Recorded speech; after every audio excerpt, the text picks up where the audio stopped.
Hi friends, welcome back to our channel. AP ICET 2024 మనకి seat allotment order అనేది మనకి నిన్న డిలే అయిపోయింది. చాలామంది వెయిట్ చేశారు, ఇంకా సీట్ అలాట్మెంట్స్ రాలేదేంటక్క రాలేదేంటి అని చాలామంది వెయిట్ చేశారు. సో మనకి నైట్ ఒక కొత్త నోట్ అనేది ఇచ్చారు. సీట్ అలాట్మెంట్ ఆర్డర్స్ అనేవి చూడండి. సీట్ అలాట్మెంట్ అనేది 20th జరిగిద్ది అని చెప్తున్నారు. మనకి సీట్ అలాట్మెంట్ ఆర్డర్ అనేది 20th జరిగిద్ది. మనకి 14th అని చెప్పారు, కానీ నిన్న మనకి సీట్ అలాట్మెంట్ ఆర్డర్ అనేది ఇవ్వలేదు. సో 20th అని చెప్పారు. సో మనకి 20th సీట్ అలాట్మెంట్ ఆర్డర్ అనేది జరుగుతుంది.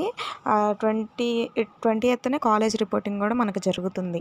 ఏంటి ఇంత చాలా ఫ్యూ డే ఇచ్చారు, మళ్ళీ ఏమన్నా మార్చే ఛాన్సెస్ కూడా ఉన్నాయి. 20th కాలేజ్ రిపోర్టింగ్ అంటే చాలామందికి అవ్వదు, చాలామందికి చాలా దూరాన సీట్స్ వస్తాయి. మరి డేట్స్ ఏమన్నా ఎక్స్టెండ్ చేస్తారేమో, ఇంతవరకైతే తెలియదు. ఇప్పుడు ప్రస్తుతానికైతే 20th మార్చారు డేట్ అనేది. అలాగే నాకు డౌట్ వచ్చింది, ఏ సెట్కైనా పీజీ సెట్ కానీ ఎంసెట్ కానీ ఏ సెట్కైనా మరి అంత లెందీగా డేస్ అయితే ఇవ్వరు, అంత 3-4 డేస్ అయితేనే ఇస్తారు.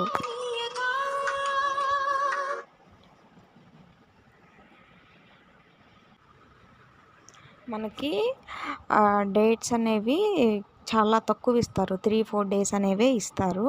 అలాంటిది ఐసెట్లో 14 నుంచి 21 వరకు టిల్ 21 వరకు కాలేజ్ రిపోర్టింగ్ అనేసరికి నాకు చాలా డౌట్ వచ్చింది, ఏదో ఎక్స్చేంజ్ చేస్తారు యాప్సీ వాళ్ళని. అలానే జరిగింది. మనకి డేట్స్ అనేవి చేంజ్ చేసేసారు. 20th సీట్ అలాట్మెంట్ ఇచ్చారు. 22nd నుంచి క్లాసెస్ అనేవి జరుగుతాయని చెప్పారు. Thank you guys for watching this video. ఏమైనా డౌట్స్ ఉంటే comment on let me know. ప్రతి ఒక్కటి నేను వీడియో చేస్తాను. Subscribe my channel. Thank you guys for watching this video.